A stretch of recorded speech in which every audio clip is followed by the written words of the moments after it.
খেতিটো ইমান ভাল হোৱা নাই, যেন তেন কৰিছে প্ৰথমতে ধান 1 বিঘা হ'ব। কৰোঁ দুৱা ধান হ'ব আৰু আষাৰ মাহ হ'ব নেকি ধান কটাটো। আৰু লগাব আঘোণ মাহ ধান। সুবিধা পোৱা নাই চৰকাৰ পৰা। ইমান আমি খেতি কৰি ইমান পইচা খৰচ কৰিছোঁ, একো পোৱা নাই। সুবিধা দিলে আৰু কৰিব পাৰিম বেছি কৰি। মিলতে দিয়া হয়, বেপাৰীও লৈ যায়। নাই, খালি ধান খেতিয়ে আছে। একবাৰে কৰিছোঁ, এইবাৰে দুবাৰ কৰি আছোঁ। 1 বিঘা লগাইছোঁ, যেন তেন আৰু কেনেকুৱা হয় ধানটো। ভাল হ'লে বেছিকৈ লগাম অহা বছৰ। এবাৰ কিবা সুবিধা পালে আৰু বেছি খেতি কৰি।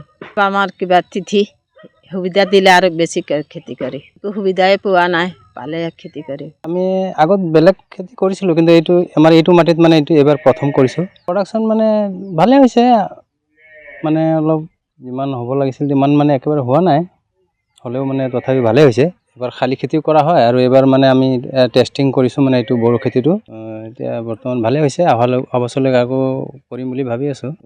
কিবা চৰকাৰে যদি কিবা সহায় কৰে আৰু কিবা আৰু আমি ভালকৈ কৰিব পাৰিম বুলি এইটো এই দোকানৰ পৰা আনিছোঁ। দোকানৰ পৰা আমি নলতলি তাৰ পৰা আনিছিলোঁ। এইটো পেকেট ছিষ্টেম হয়, এইটো ৰিচাৰ্জ ধান বুলি কয়। হাইব্ৰিড জাতীয় নহয়, মানে এইটো মানে ৰিচাৰ্জ, এইটো মানে হাইব্ৰিডটো নহয় আৰু।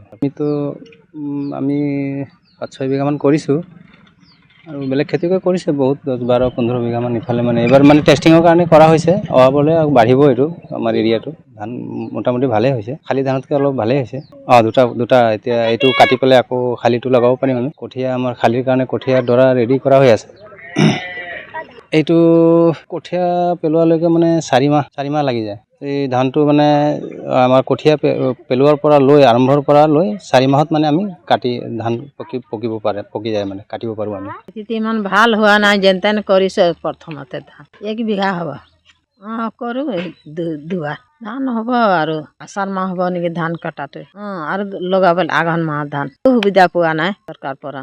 ইমান আমি খেতি কৰি ইমান পইচা খৰচ কৰিছোঁ, একো পোৱা নাই। সুবিধা দিলে আৰু কৰিব পাৰিম বেছি কৰি। মিলতে দিয়া হয়, বেপাৰীও লৈ যায়। নাই, খালি ধান খেতিয়ে আছে। একবাৰে কৰিছোঁ, এইবাৰে দুবাৰ কৰি আছোঁ। 1 বিঘা লগাইছোঁ, যেন তেন আৰু কেনেকুৱা হয় ধানটো। ভাল হ'লে বেছিকৈ লগাম অহা বছৰ। এবাৰ কিবা সুবিধা পালে আৰু বেছি খেতি কৰি।